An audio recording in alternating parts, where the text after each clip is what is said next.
Si vous nous rejoignez, merci de votre fidélité. Bienvenue, mesdames et messieurs. Voici les titres de votre journal. La Guinée vers la mise en place d'un guichet unique du service public. Une délégation conduite par le ministre de la fonction publique est à Bakou.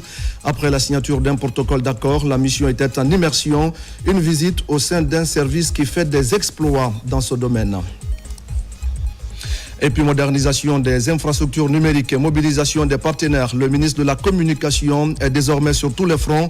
Mourana Souma vient de conférer avec les responsables de 2 entreprises des rencontres de haute importance dont on va parler dans un instant. Et puis c'est le mois de Ramadan. Entre privation et bénédiction, la prière constitue le socle de la récompense. Prière et jeûne, 2 éléments essentiels de la foi, 2 pratiques complémentaires sur lesquelles nous nous penchons ce soir dans ce journal.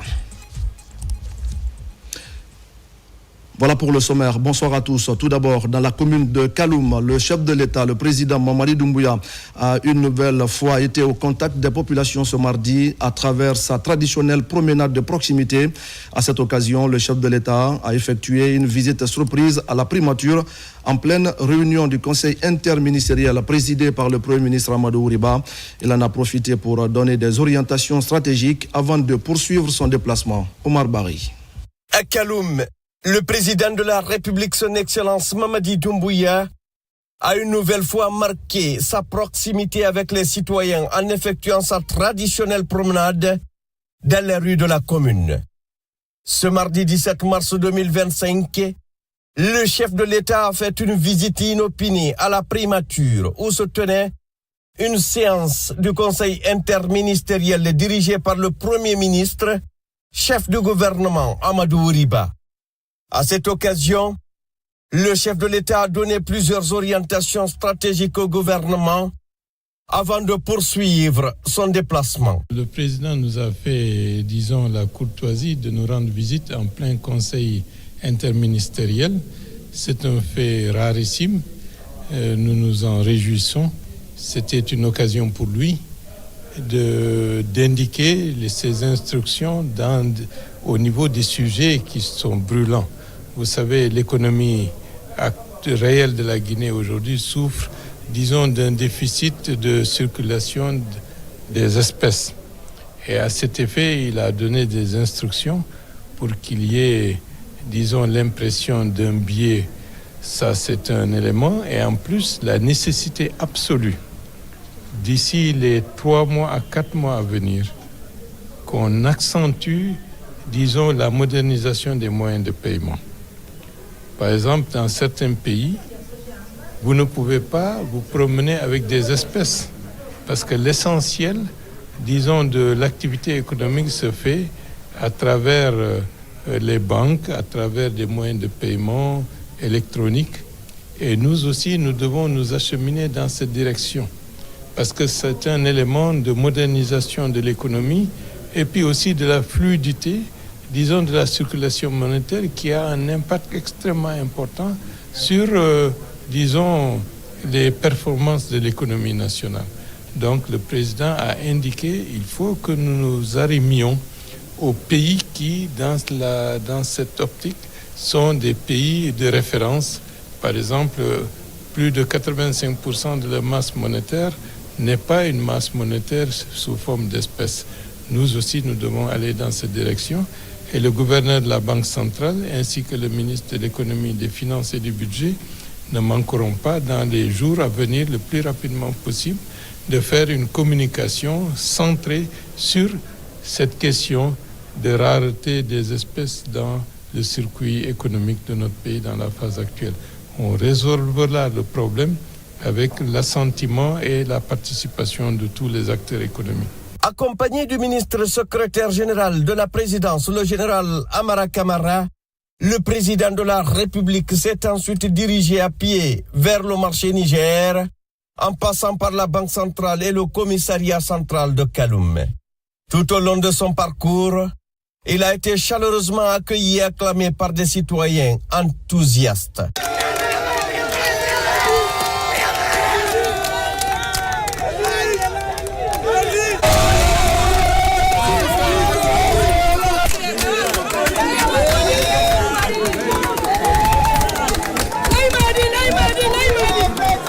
Par cette démarche, Le président de la République, son Excellence Mamadi Doumbouya, réaffirme sa volonté de rester très proche des populations et à l'écoute de leur réalité quotidienne. Merci à Oumar Barry. Et puis, mesdames et messieurs, vous vous souvenez, c'était en février dernier à Washington, le secrétaire d'État américain Marco Rubio a présidé la première réunion ministérielle dédiée aux minéraux critiques. Plus de 50 pays ont pris part, dont la Guinée, représentée par son ministre des Mines et de la Géologie, Bouna Sylla. À cette occasion, Conakry a signé un protocole d'accord avec les États-Unis. La Guinée devient ainsi le 3e pays africain à conclure un tel partenariat visant à renforcer et à diversifier les chaînes d'approvisionnement en minéraux critiques. Saint-Martin, Francine Adouno et Abakar Koïta étaient à Washington avec le ministre des Mines. Voici leur compte-rendu. À Washington, derrière les portes closes du département d'État, se tient une rencontre décisive pour le devenir économique des participants, y compris celui de la Guinée. Cette rencontre porte sur l'accès aux minéraux critiques. Elle a été présidée par le secrétaire d'État américain, Marco Rubio. C'est le vice-président des États-Unis, J.D. Vance, qui a prononcé le discours d'ouverture de cette réunion ministérielle. Notre objectif dans cette zone est de créer des pôles de production diversifiés, des conditions d'investissement stables et des chaînes d'approvisionnement protégées contre les perturbations extérieures dont nous avons déjà parlé. Pour ceux qui choisissent d'y adhérer, nous offrons une base essentielle permettant d'accéder au financement privé ainsi qu'un accès sécurisé aux approvisionnements en minéraux critiques dont votre nation pourrait avoir besoin en cas d'urgence ou d'imprévu, en réglementant les importations afin de préserver une concurrence libre et équitable au sein de la zone commerciale préférentielle.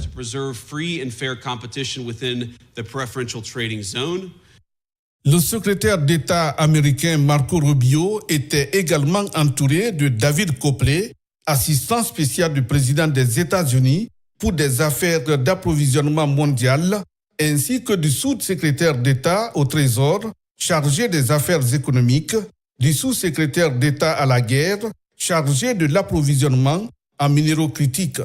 D'autres personnalités ont tour à tour pris la parole, tels que le secrétaire d'État à l'énergie, Chris Wright, le secrétaire d'État au Trésor, Scott Bensey, le président de Export-Import Bank des États-Unis, John Jovanovic, le représentant d'IFC, l'Agence internationale de financement, et de plusieurs autres participants, ce qui dénote de l'importance stratégique de cette réunion ministérielle qui a réuni 55 États, dont la République de Guinée.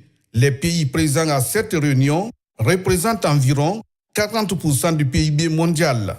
Il s'agit entre autres du Japon, de l'Allemagne, de l'Angleterre, du Canada, de l'Inde, de l'Argentine, de la Corée du Sud, de Singapour, de la Malaisie, de l'Arabie Saoudite, du Qatar et 6 pays africains dont la Guinée, représentés à ces rendez-vous par le ministre des Mines et de la Géologie.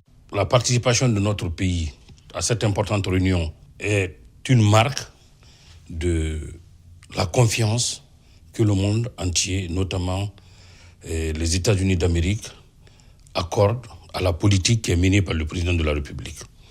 Notre participation à cette réunion s'inscrit dans le cadre de l'initiative FORGE, qui est une initiative du gouvernement américain qui s'appelle Forum for Ore and Resources Geostrategic Engagement.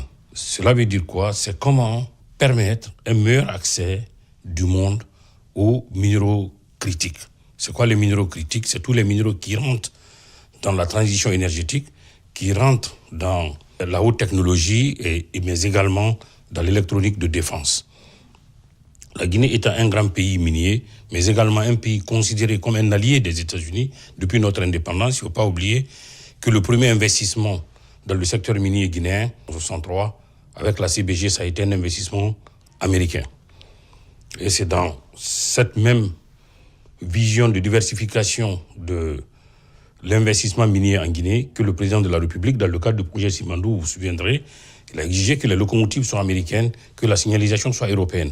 Ça permet, et les wagons chinois et la construction par les Chinois. Donc ça permet d'avoir une meilleure diversification des partenariats pour assurer l'indépendance de la politique minière du pays, mais également permettre au pays de bénéficier des meilleures retombées. Toutes ces initiatives permettront de drainer plus d'investissements en Guinée.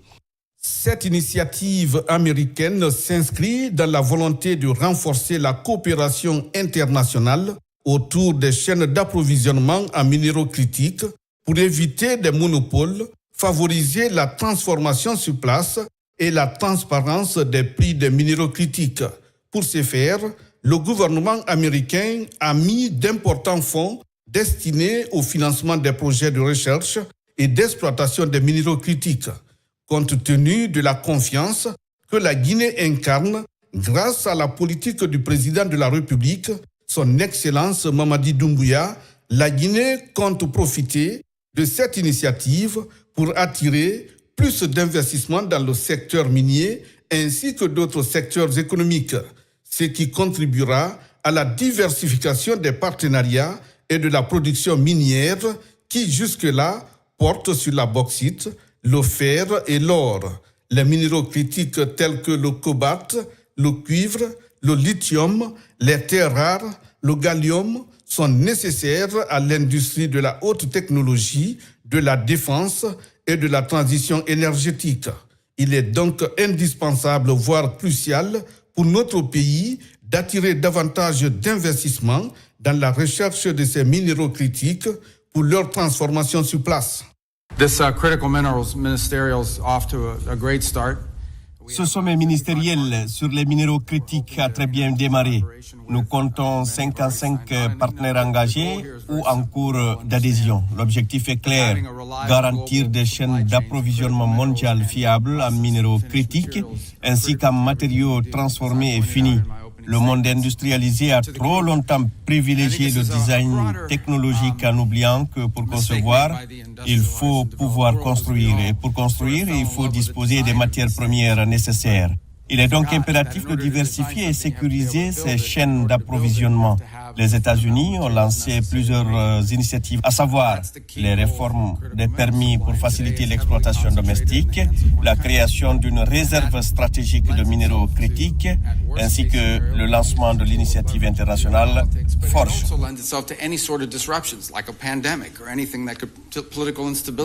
C'est cette politique de transformation chère à son Excellence le président de la République, M. Mamadi Doumbouya, qui est mise en œuvre aujourd'hui à travers le lancement, depuis l'indépendance de notre pays, des travaux de construction de 2 raffineries en 2025 pour la transformation de la bauxite en alumine. La fin des travaux de ces 2 projets est prévue en décembre 2027 et décembre 2028. D'autres projets de transformation seront lancés cette année pour que les chaînes de valeur soient en Guinée et que nos mines soient le catalyseur pour le développement des autres secteurs de l'économie nationale, notamment de l'industrie. Tous les acteurs étaient représentés, y compris aussi la plupart des pays membres de l'OCDE, le Japon, l'Union européenne, représentés par Stéphane Séjourné, l'ancien ministre des Affaires étrangères de la France. Le monde était présent à cette réunion et notre pays a fait entendre sa voix.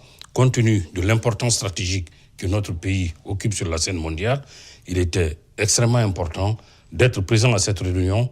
Notre participation a été l'occasion de décliner la vision du président de la République concernant le développement du secteur minier qui est basé aujourd'hui sur la transformation sur place des produits miniers. Et dans le cadre des minéraux critiques, il y a un accord qui a été signé avec le gouvernement américain pour travailler avec le gouvernement américain pour qu'il y ait beaucoup plus de recherche pour identifier les minéraux critiques qui se trouvent dans notre sous-sol afin de pouvoir les transformer sur place et servir et faire de la Guinée un des fournisseurs mondiaux des minéraux critiques mais transformés sur place pour plus de chaînes de valeur. Et quand on prend la position géographique de la Guinée, nous avons un avantage comparatif par rapport aux autres pays. Nous faisons face à l'océan Atlantique. Les États-Unis font face à l'océan Atlantique. En tout cas, les centres décisionnels des États-Unis font face à l'océan Atlantique, et New York, Washington et autres.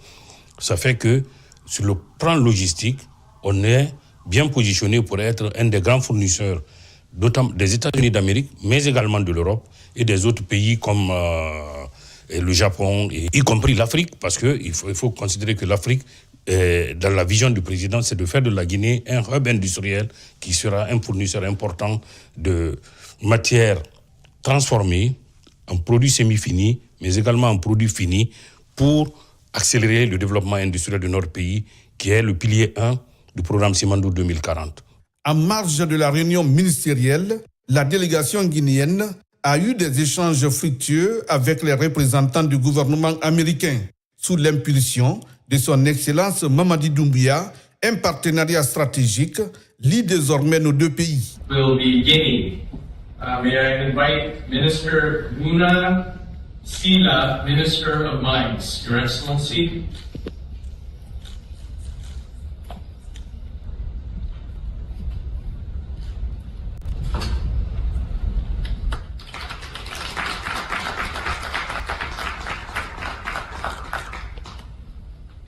Des efforts mutuels des autorités qui ont permis la signature d'un accord cadre entre la République de Guinée et les États-Unis d'Amérique relatif à l'exploitation et à l'approvisionnement des minéraux critiques et des terres rares transformées et brutes.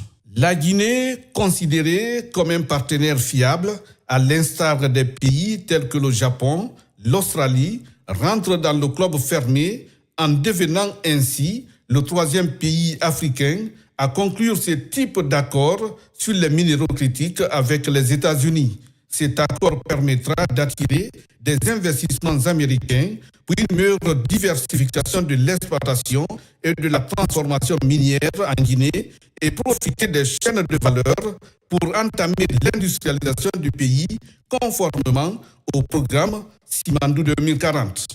C'est vrai que la politique minière portée par le président de la République est de nature à donner plus d'assurance et d'engagement aux investisseurs internationaux pour venir dans notre pays afin d'investir.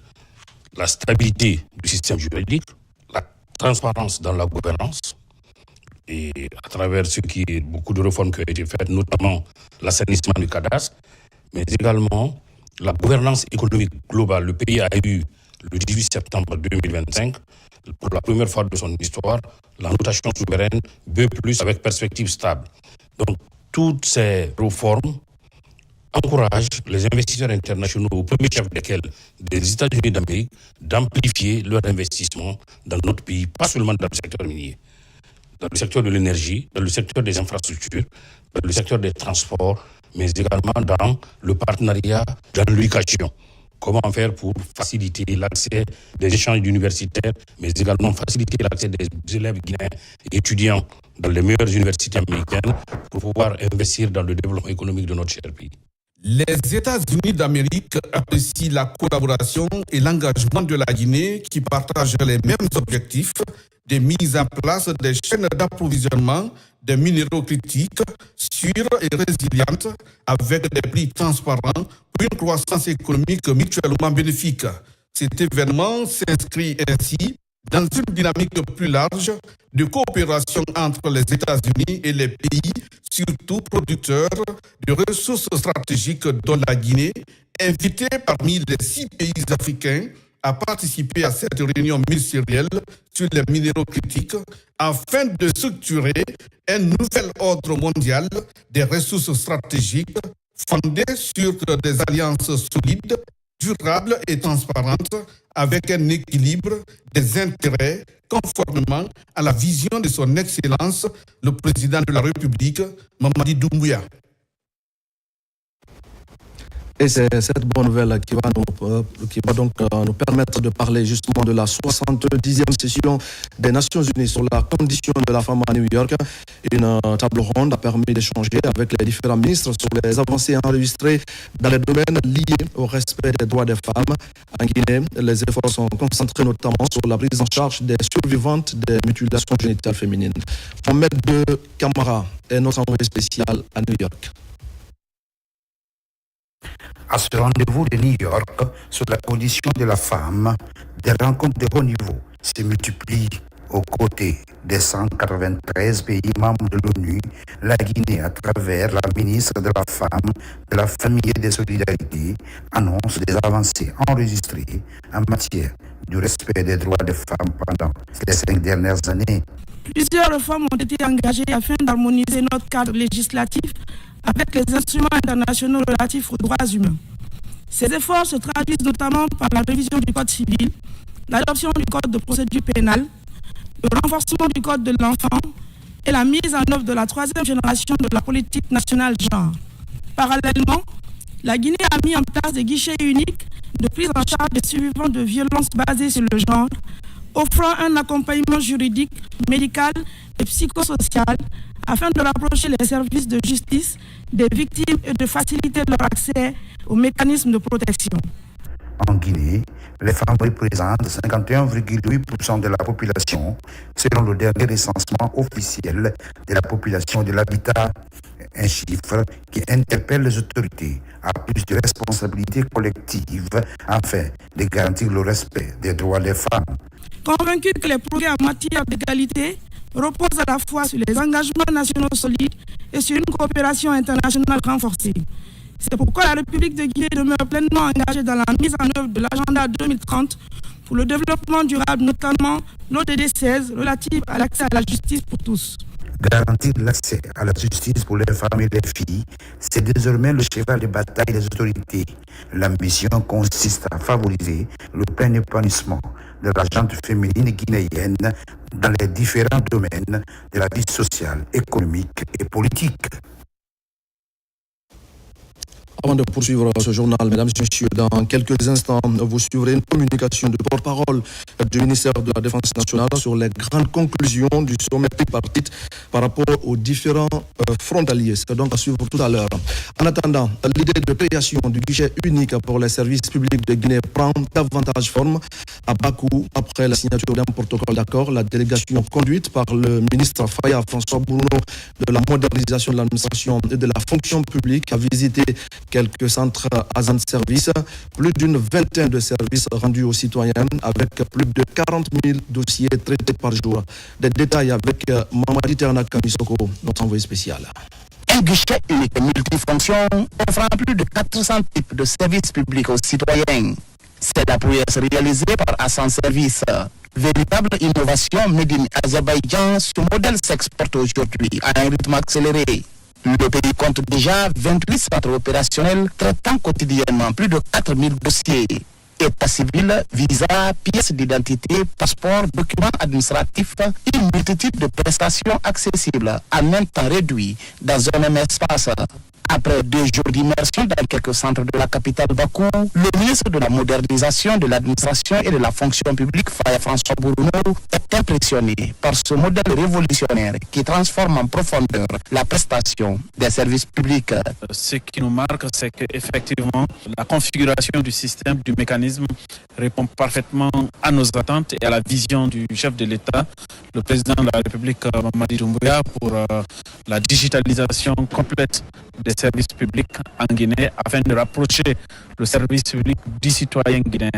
Et dans ce cadre-là, les 3 principaux segments qui caractérisent le système consistent déjà à mettre en place un cadre institutionnel cohérent bâti sur l'environnement physique, mais également il y a la dimension mobile, c'est-à-dire que ici il y a des bus, n'est-ce pas, qui s'occupent de faire le tour dans les régions, dans les préfectures, pour appuyer, n'est-ce pas, la prestation des services publics auprès des citoyens avec tout l'équipe kit intégré. Mais également, il y a la 3e dimension qui repose sur le volet digital. Donc ici, c'est une plateforme intégrée. À l'issue de cette immersion dans les différentes branches des centres à son service, le ministre Bruno a également eu des réunions techniques avec l'agence en charge de la conception et des innovations sociales de la fonction publique, ainsi que le département d'analyse des données et des solutions d'intelligence artificielle. La Guinée aura très prochainement son guichet unique qui sera fonctionnel. Les travaux que nous sommes en train de réaliser ici vont se poursuivre sur Conakry. Dans les prochaines semaines, une première équipe sera à Conakry pour déjà continuer l'étude de faisabilité afin d'avoir les réalités locales qui vont permettre d'accélérer le processus. Et ce chantier va s'ouvrir à tous les acteurs, aux acteurs privés.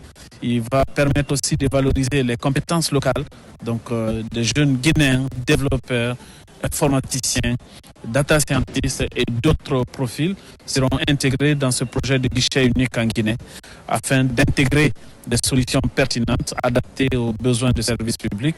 Autre moment fort de cette visite à Bakou, le recueillement à l'allée des martyrs, ce cimetière mémorial sacré. Avec sa flamme éternelle et des tombes en marbre, le ministre s'est plié à la tradition par le traditionnel dépôt des fleurs. La délégation s'est ensuite rendue au Victory Park. Cet attachement au symbole fort du pays illustre la volonté commune de la Guinée et de l'Azerbaïdjan de bâtir une coopération durable et ambitieuse. Et pendant ce temps, ici en Guinée, je le disais au sommaire, le ministre de la Communication, de l'économie numérique et de l'innovation multiplie les rencontres stratégiques en vue de moderniser les infrastructures numériques et d'attirer des partenaires de premier plan. Le week-end dernier, Mourana Souma a rencontré deux entreprises basées pour l'une à Dakar et l'autre en principauté de Monaco. Il a également engagé un dialogue constructif avec la Fédération syndicale autonome des télécommunications. Marie-Angélique Bangoura, Abakar Sidiki Souma. C'est une dynamique qui pourrait marquer un véritable tournant pour le numérique en Guinée. Network Tech International, entreprise monégasque forte de plus de 40 ans d'expertise dans les télécommunications, explore avec les autorités guinéennes les bases d'un partenariat structurant. Au cœur des discussions, le déploiement du backbone et le renforcement des capacités de transmission, des leviers essentiels pour améliorer la connectivité sur l'ensemble du territoire. Nous sommes venus ici en Guinée grâce à l'intervention et les différents échanges que nous avons eus avec son Excellence à Paris et M. Abdoulaye pour voir comment on pouvait procéder dans les mesures du possible, de proposer des financements, ce que nous avons fait avec M. le ministre aujourd'hui, et on va pouvoir avancer dans tout ce qui est backbone, infrastructure, réseau télécommunications, et voir comment on peut procéder et vous aider à financer ces différents projets. À ses côtés, Spacecom, opérateur international disposant de 8 satellites, propose des solutions innovantes pour la diffusion télévisuelle, la transmission de signaux et la couverture des zones les plus enclavées. Une offre technologique qui pourrait considérablement réduire la fracture numérique et élargir l'accès aux services essentiels. Nous avons eu l'opportunité de rencontrer M. le ministre dans le but d'échanger sur des éventuelles possibilités de partenariat pour tout ce qui est transmission des signaux des chaînes de télé guinéennes au niveau des satellites Amos de Spacecom, mais aussi pour échanger sur des projets de développement de connectivité infrastructure numérique au niveau de la Guinée, tout en prenant en compte le contexte local. Dans le même élan, le ministre a également échangé avec la FESATEL, la Fédération syndicale autonome des télécommunications. Les discussions ont porté sur les défis majeurs du secteur, le non-respect des cahiers de charges, les dysfonctionnements liés à certaines offres commerciales, notamment Allnet, ainsi que les difficultés que traversent plusieurs opérateurs, dont Ariba et Cellcom. Bientôt un deuxième landing. Il nous a fait comprendre que le projet est bien avancé. Il vient de signer le courrier. Donc c'est-à-dire maintenant, après Guilab, il y aura un deuxième Guilab. Vous savez qu'aujourd'hui, le pays n'y a pas un backup.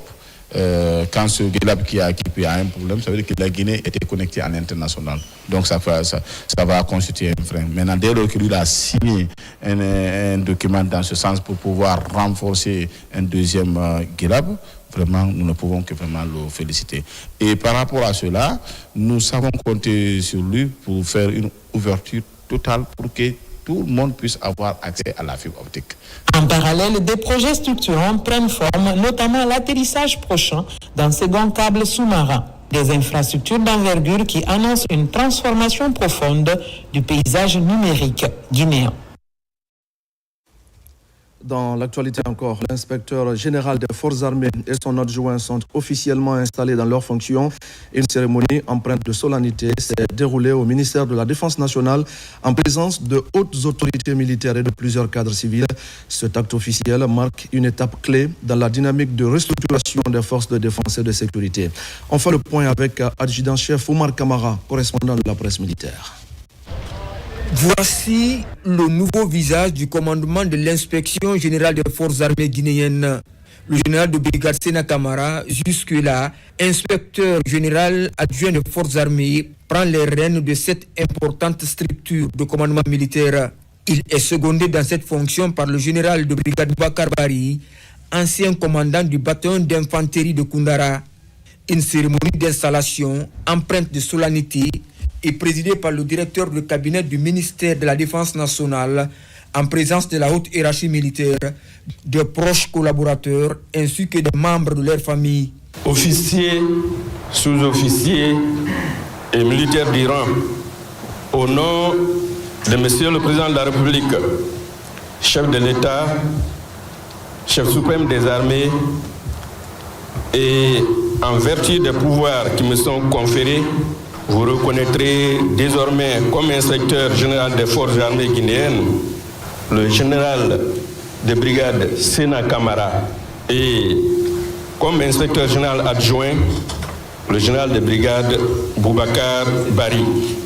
Vous leur obéirez en tout ce qu'ils vous commanderont pour le bien du service, l'exécution des règlements militaires et l'observation des lois dans l'intérêt supérieur de la nation. Prenant la parole, les nouveaux inspecteurs généraux des forces armées guinéennes ont exprimé leur gratitude au président de la République, commandant en chef des forces armées, Mamadi Doumbouya, et aux autorités militaires pour la confiance placée en eux. Ils ont rappelé le rôle de cette structure chargée d'évaluer et de contrôler l'organisation et le fonctionnement de l'armée. Je tiens à exprimer très sincèrement ma profonde gratitude à son Excellence, Monsieur le Président de la République, chef de l'État, commandant en chef des armées, Mamadi Doumbouya, qui, pour la 4e fois, a bien voulu renouveler sa confiance à ma modeste personne, en me nommant inspecteur général des forces armées guinéennes. À cet égard, j'accueille cette nomination avec beaucoup d'humilité, mais aussi avec une conscience aiguë des responsabilités qui en découlent. Tous élevés à la dignité et à l'appellation de général de brigade le vendredi 6 mars 2026 par un décret présidentiel, les généraux de brigade Sena Camara et Boubacar Bari sont issus de l'école militaire interarmée EMIA Guinée. Ils sont respectivement diplômés de l'école de guerre de Chine et de Yaoundé au Cameroun. La ville de Kankan, au cœur d'une journée de vulgarisation de la nouvelle loi portant prévention, prise en charge et protection des personnes vivant avec le VIH. Elle est initiée par le secrétariat exécutif de lutte contre le sida pour faciliter la compréhension auprès des victimes. Une démarche porteuse d'espoir pour aussi mettre fin à la stigmatisation et à la discrimination. Diamo Kaba, compte rendu. Au secrétariat exécutif du Comité national de lutte contre le sida, pas de repos pour renforcer la riposte. À Kankan, les acteurs se retrouvent autour de la nouvelle loi portant sur la prévention, la prise en charge et la protection des personnes vivant avec le VIH. Chantier du jour, vulgariser le contenu du texte pour assurer la protection juridique et le respect des droits des victimes. C'est une nouvelle loi qui comprend beaucoup de volets, tout ce qui est lié à la confidentialité, lié à la prévention, lié au dépistage du VIH-Sida, le traitement du VIH-Sida. Nous voulons faire passer ça à l'intention de la population. Nous comptons sur tous les acteurs afin qu'ils nous aident à faire comprendre à la population qu'il y a une nouvelle loi et nous aider à l'applicabilité de la dite loi. Les membres du Comité national de lutte contre le sida et leurs partenaires se donnent la main en abaya pour une fois encore mettre fin à la stigmatisation et la discrimination des personnes vivant avec le VIH-Sida. La chaîne pénale est impliquée pour faciliter l'application de la nouvelle loi sur le terrain. C'est une bonne chose parce que après la vulgarisation, j'ai l'espoir qu'il y a beaucoup de comportements qui vont changer. Du côté du personnel soignant, du côté de la population lambda. On avait l'habitude de faire des choses qu'on ne connaissait pas, qu'on ne savait pas que c'était condamnable. Mais après la vulgarisation, tout ça là va s'arrêter. Ça veut dire aujourd'hui que la loi, ce n'est plus un handicap pour une personne séropositive d'être détenteur d'un emploi, de travailler ou d'être exclu dans un établissement scolaire. Des ambitions communes sont partagées pour mettre fin aux inégalités et agir pour vaincre le sida dans la savane guinéenne. Merci à Diamo Kaba. À l'occasion du mois de Ramadan et de la période de carême, le ministère des Affaires étrangères a rassemblé le corps diplomatique accrédité en Guinée autour d'un dîner collectif de rupture du jeûne, une initiative placée sous le signe du dialogue, du partage et de la convivialité entre les nations. C'est un reportage de Makeme Dozo. Cette rencontre devient une marque de fabrique ici au ministère des Affaires étrangères. Chaque année, le chef de la diplomatie guinéenne et son équipe reçoivent le corps diplomatique accrédité en République de Guinée autour de saveurs locales pour une rupture collective. Au-delà de l'aspect religieux, c'est surtout un moment précieux d'échange sur des questions comme le renforcement de la coopération bi- ou multilatérale. L'esprit de fraternité se consolide mieux dans la détente et la convivialité. Tout d'abord, j'aimerais remercier Monsieur le ministre de nous avoir conviés à cette rupture du jeûne, qui est aujourd'hui une tradition depuis 2-3 ans. C'est une opportunité pour nous de nous asseoir ensemble, tous diplomates et représentants du corps diplomatique, autour de mets guinéens préparés pour la rupture du jeûne dans la tradition musulmane. Donc, c'est une opportunité aussi pour échanger, de discuter et de partager certaines impressions durant le mois du Ramadan. C'est une occasion pour nous, les diplomates accrédités en Guinée, d'avoir un moment convivial avec des gens qui sont nos partenaires étroits. Nous sommes ici pour appuyer la Guinée. Et notre porte d'entrée naturelle, c'est le ministère des Affaires étrangères. Donc on va être vraiment merci beaucoup à Monsieur le ministre et son équipe. Au-delà de la dimension spirituelle liée au Ramadan et au carême, ce dîner symbolise également l'engagement du gouvernement guinéen à renforcer le dialogue diplomatique et la solidarité entre les nations, car favoriser les échanges informels afin de contribuer à approfondir la compréhension mutuelle entre les différents acteurs de la scène diplomatique est le souhait du ministère des Affaires étrangères. Nous savons que dans ce pays, il y a une très bonne entente entre les chrétiens et les musulmans. Et c'est pourquoi nous avons généreusement accepté de venir participer à cette rupture du jeûne. Que Dieu bénisse cette coopération entre les musulmans et les chrétiens et que cette entente demeure pour le bien de ce pays. Ce rendez-vous annuel témoigne ainsi de la volonté des autorités guinéennes à faire de la diplomatie un espace de dialogue, de respect et de collaboration dans l'intérêt du développement et du renforcement des relations internationales. Et qui parle particulièrement de l'islam, parle de prière, deuxième pilier de cette religion monothéiste. La prière constitue, selon les religieux, un élément qui accompagne tous les...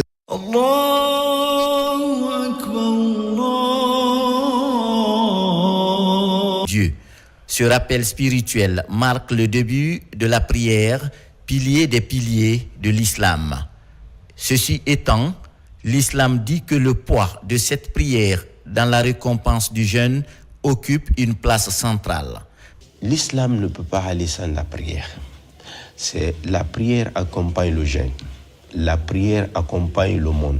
La prière accompagne le pèlerinage. Mais tu verras que le jeûne n'accompagne pas la prière. Parmi les 12 mois, on n'a qu'un seul mois pour le jeûne. Mais durant toute l'année ou toute sa vie, la prière, elle est obligatoire. Donc vous voyez combien de fois la prière a le poids. Le prophète dit, sallallahu alayhi wa sallam, la différence qui est entre le musulman et le mécréant, c'est la prière. C'est lui qui ne prie pas, il est mécréant. En termes clairs, prier pendant le Ramadan avec foi et sincérité conduit au pardon des péchés antérieurs. Et les points clés concernant le poids de la prière durant ce mois sont entre autres veiller les nuits, prier en commun, qui plus est, les prières dans le dernier tiers de la nuit. Forcément, tu ne peux pas prier durant toute ta vie sans faire des erreurs, sans faire des fautes. Pour corriger ces erreurs et ces fautes-là, c'est les nafs-là qu'on prend, on on corrige tes prières obligatoires. Et s'il se trouve que toi, tes nafilas même ne sont pas bonnes, comment les prières obligatoires vont t'aider à l'au-delà pour avoir le paradis? On sait qu'après le Ramadan, beaucoup de fonctionnaires, beaucoup de travailleurs, beaucoup de fidèles musulmans ne respectent pas les prières obligatoires surtout. Dieu nous a donné ce mois-là pour qu'il nous pardonne tout ça. Certes, les récompenses issues de ta prière, ton jeûne et ton aumône t'appartiennent, mais l'obéissance appartient à Allah. Par-dessus tout, l'islam n'encourage pas l'adoration, notamment la prière d'un fidèle qui agit en solo pendant le Ramadan. Le serviteur est récompensé en fonction de ce qu'il fait, en fonction de ce qu'il donne. Et lui qui aime jongler, il ne respecte pas les heures de la prière. La récompense est minime. Si toi tu restes à la maison, durant tout ce mois, et tu restes à la maison et l'imam dirige la prière de Isha qui est une obligation, et tu viens aussi, la nafila, tu trouves que l'imam est à la fin, tu pries avec le groupe et tu te retournes à la maison. C'est comme si tu es en train de se tromper soi-même. Tu veux le paradis, mais ce qui donne le paradis, tu fais le contraire. Et dans ce mois-là, on doit s'éloigner de la paresse. Le prophète sallallahu alayhi wa sallam, parmi ses invocations, il demandait à Allah, Dieu, préserve-moi contre la paresse. On encourage tout le monde de laisser la maison, venir prier à la mosquée en groupe avec les fidèles musulmans. C'est ce qui est encore plus récompensé. En substance, que ce soit le Ramadan ou en dehors du Ramadan, la prière est considérée en islam comme la clé du bien-être ici-bas et dans l'au-delà. Au même moment, l'association des lauréats 2005 intensifie ses actions de solidarité en faveur des communautés religieuses et des personnes les plus vulnérables. Ses membres ont récemment procédé à une importante distribution de vivres destinés aux fidèles chrétiens ainsi qu'aux enfants orphelins. Dans le même élan, plusieurs tonnes de ciment ont été offertes pour soutenir la construction de mosquées dans la capitale. C'est un reportage signé Morlaï Souma et Marwan Kamara. La paroisse Saint-Cyprien de Dixine et l'orphelinat Regina Maris de Kipi constituent la première étape de cette distribution. Bras chargés de vivres, mais aussi d'enveloppes symboliques, l'association des lauréats 2005 apporte son soutien pour aider les fidèles durant ce temps de dévotion spirituelle. Un geste qui prend tout son sens en cette période de pénitence et de solidarité. Nous sommes heureux de les recevoir chez nous. Nous disons merci au Seigneur qui nous fait aussi cette surprise. Nous promettons aussi à l'association, tout en les encourageant, nos ferventes prières, que Dieu continue de les soutenir et de leur accorder de multiples grâces. L'association des lauréats de 2005, c'est un honneur et une joie pour nous de les recevoir aujourd'hui. L'année passée aussi, ils étaient là, donc ce n'est pas une première fois. Donc vraiment, ça nous va droit au cœur. Mais l'action ne s'arrête pas à l'aide alimentaire. L'association des lauréats a également ciblé les infrastructures religieuses de la capitale. Plusieurs mosquées en chantier ont aussi reçu des tonnes de sacs de ciment et des appuis financiers pour l'achèvement des travaux. L'association des lauréats 2005, fidèle à sa culture de bienfaisance auprès des amis, surtout des personnes déshéritées et des personnes nécessiteuses. Donc c'est pourquoi, depuis hier, nous sommes sur pied en donnant des tonnes de ciment à des mosquées, en envoyant des vivres. L'opération s'est poursuivie dans la mosquée Bilal de Nongo pour une séance de lecture du Saint-Coran marquée par des bénédictions pour la paix et la distribution des vivres aux fidèles. En offrant du ciment pour la construction et des vivres pour la rupture du jeûne, l'association des lauréats 2005 s'impose désormais comme un acteur majeur de la société civile. Une tradition qui, au fil des ans, ne cesse de prendre de l'ampleur. En ce mois de solidarité et de partage, les anciens élèves des lycées et collèges 1 et 2 de Donka, réunis au sein de leur amicale, ont également posé un geste de reconnaissance envers leurs anciens professeurs. Des kits alimentaires composés de riz, d'huile, de sucre et de pâte d'arachide ont été remis à plusieurs enseignants. Une initiative qui vise à témoigner leur gratitude à ceux-là qui ont contribué à leur formation. Mounir Bari et Jeanne Dounamo. Dans l'enceinte des lycées et collèges 1 et 2 du Donka, les anciens élèves réunis en amicale expriment leur reconnaissance à leurs anciens professeurs à travers un geste de solidarité en ce mois de pénitence. Des kits alimentaires composés de riz, de sucre, d'huile et de pâte d'arachide sont remis à plusieurs enseignants en signe de gratitude pour leur contribution à la formation de nombreuses générations d'élèves. Cette visite des anciens élèves du collège et lycée Donka, de la génération de 1980 à maintenant, ne nous surprend pas, parce qu'ils ne sont pas à l'ordre première. Chaque fois, ils viennent au secours de l'école, dans tous les domaines. Et surtout pendant les mois saints, le mois de Ramadan et le temps de Carême, ils viennent, ils apportent beaucoup de vivres pour le collectif des enseignants et ils viennent nous encourager dans notre travail. Au-delà de la cérémonie dans l'enceinte des établissements, des membres de l'amicale se sont également rendus dans les concessions de certains professeurs pour leur remettre les dons. J'aurais voulu que ces anciens-là emboîtent le pas de ceux qui sont venus aujourd'hui. Donc, a fait partie donc, des écoles historiques de la Guinée. Donc, il nous revient de devoir à tout moment de manifester notre soutien et notre reconnaissance. Donc, ce n'est pas une première, chaque année on le fait et on veut montrer qu'on est avec eux.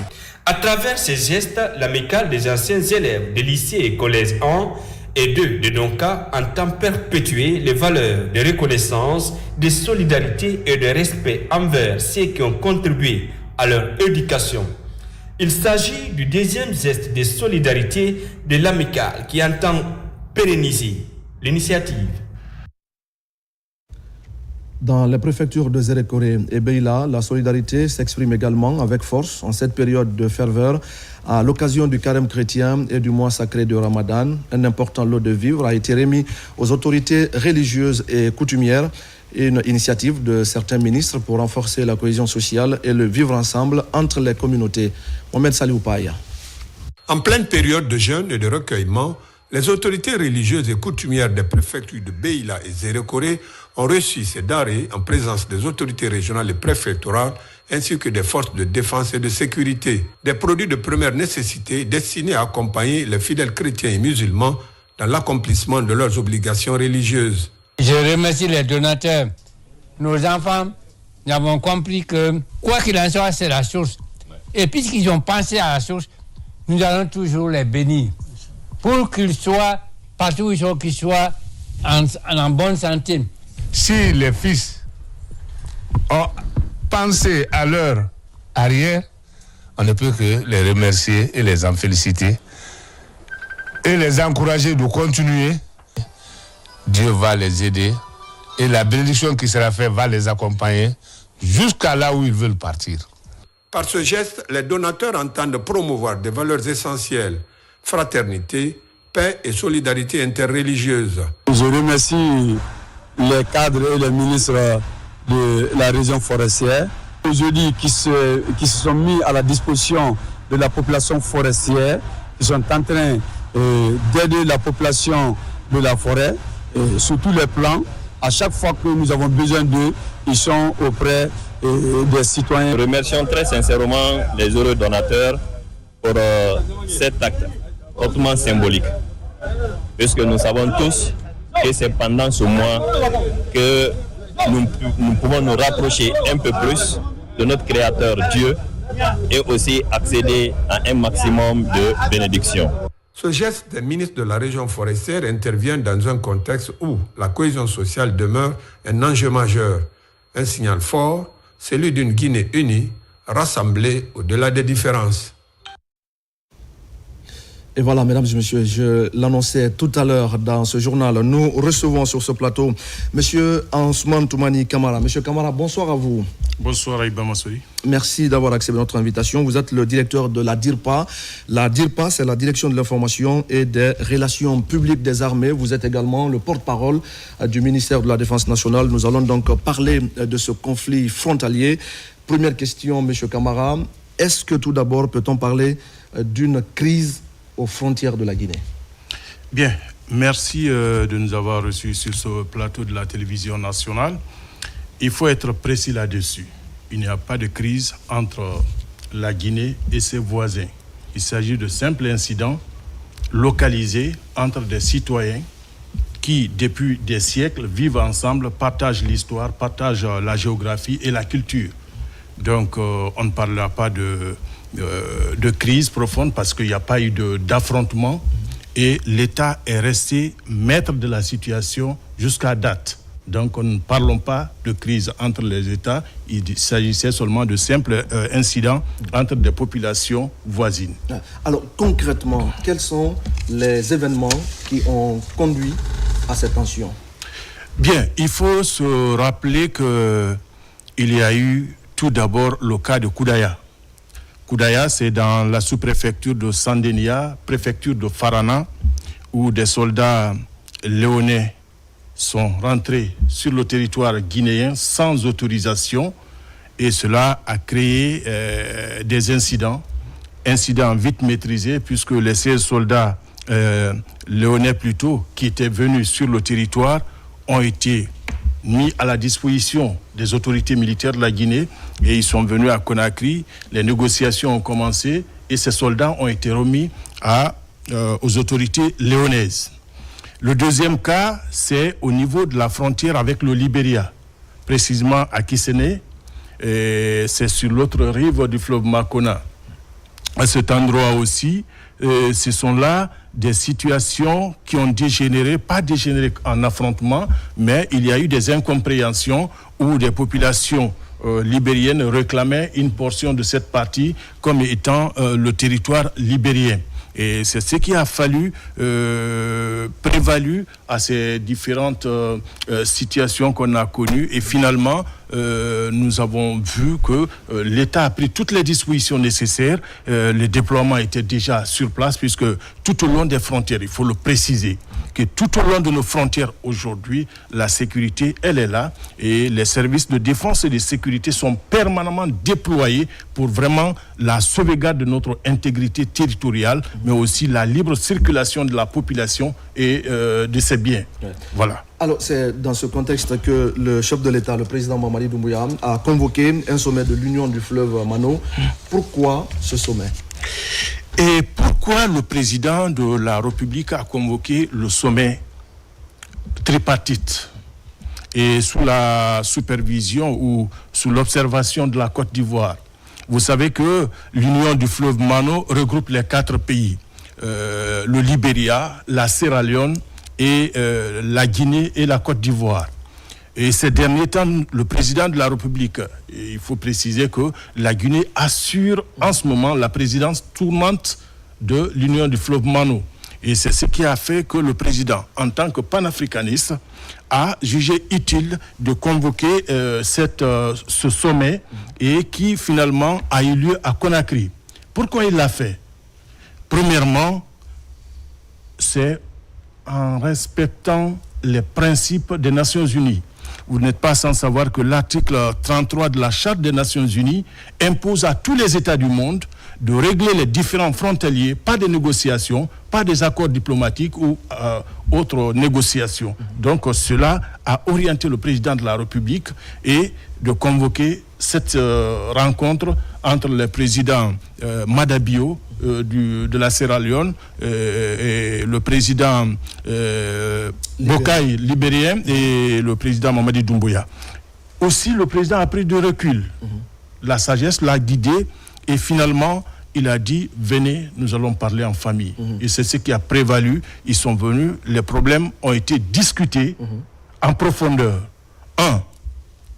Cela a permis vraiment de baisser la tension. Quand les 3 pays, les dirigeants des 3 pays s'asseyent autour d'une même table pour parler en profondeur de la situation, et voilà ce qui a amené le président de la République à convoquer ce sommet et qui vraiment a abouti à des résultats très concluants, sur le terrain. Oui, alors ce sommet s'est donc tenu ici à Conakry. Quelles en ont été les grandes conclusions?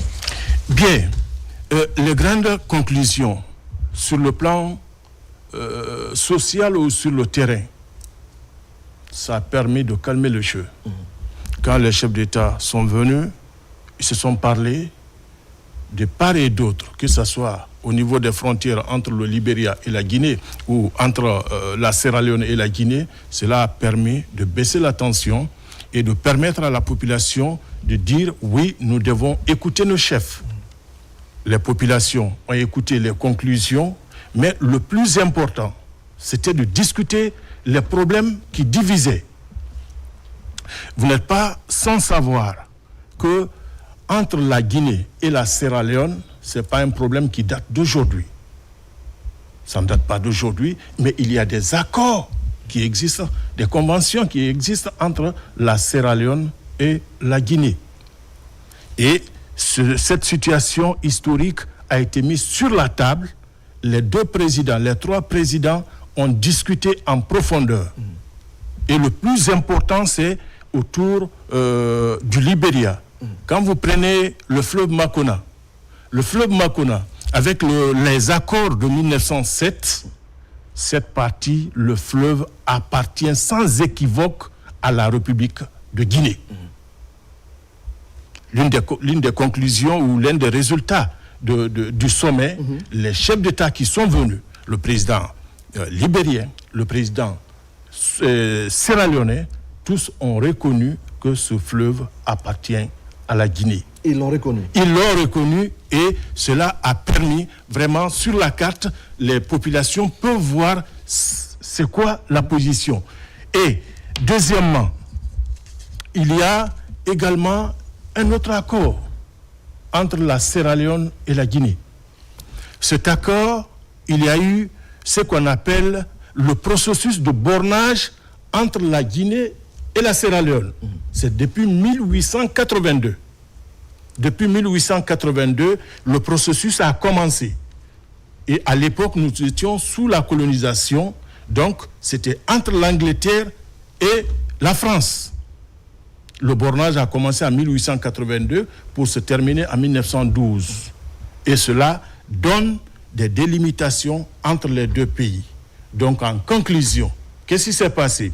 Les chefs d'État léonais, léonais et libériens sont convenus de respecter ces conventions qui attribuent à la Guinée ces zones litigieuses convoitées par ces deux pays, et ils ont reconnu que ce sont là des portions du territoire guinéen. Donc ce soir, M. Camara, on peut affirmer que la Guinée n'a pas perdu de territoire.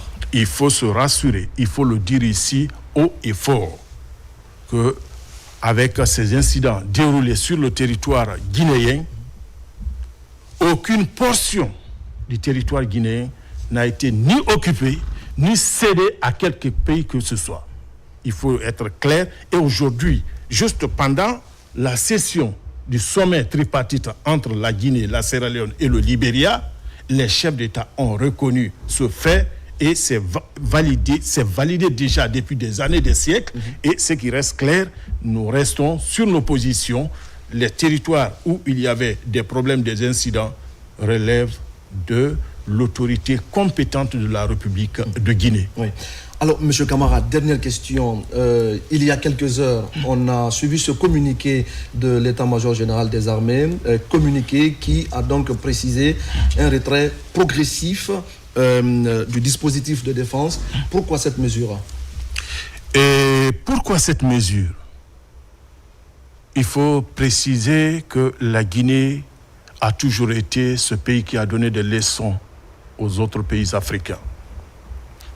La Guinée est le seul pays en Afrique qui est intervenu dans 15 pays du continent, soit pour leur indépendance, soit pour le rétablissement de la paix ou dans le cadre des Nations Unies. Fort de ces expériences, la Guinée veille sur son territoire. Les forces armées guinéennes sont des sentinelles de notre souveraineté nationale. Ce retrait progressif est en adéquation avec les conclusions du sommet de Conakry. Il a été demandé de baisser la tension, de donner la priorité aux négociations diplomatiques, au dialogue entre les nations, histoire de permettre à ces populations qui sont liées de reprendre les activités. Donc, nous nous retirons. Mais cela ne veut pas dire que nous baissons la main. Non, l'armée reste vigilante et elle reste debout pour la sauvegarde de l'intégrité du territoire national, la protection de la population et de ses biens, mais également jalouse de ces portions qui aujourd'hui semblaient être convoitées par d'autres pays. Il faut le répéter, aucune portion du territoire guinéen n'a été cédée. Et la vigilance va continuer du côté des forces armées guinéennes, mais aussi de la population. C'est de dire à la population d'être ensemble avec les forces armées guinéennes, d'être là dans ce dialogue qui a été amorcé entre les présidents guinéens, léonais et libériens, et aussi à leur niveau. Ils peuvent reprendre les activités, ce sont des peuples qui sont unis, ils peuvent vaguer à leur activité et que déjà, il n'y a aucun problème entre les trois pays. Merci beaucoup à vous, Monsieur Kamara Ansman Toumani. Il est le directeur de la DIRPA, la Direction de l'information et des relations publiques des armées. Il est également le porte-parole du ministère de la Défense nationale. Il était donc venu ce soir nous expliquer les tenants et les aboutissants de ce différents frontaliers, avec bien sûr en filigrane la baisse de la tension consécutive à ce sommet tripartite de Conakry. Grand merci à vous, Monsieur Kamara, d'avoir accepté notre invitation. Merci à moi de vous remercier. Mesdames et messieurs, à vous aussi, merci de votre fidélité. C'est la fin de ce journal. Je vous retrouve dans quelques jours pour d'autres actualités de la Guinée, notre paradis terre de richesse et d'innovation. Bonsoir à tous.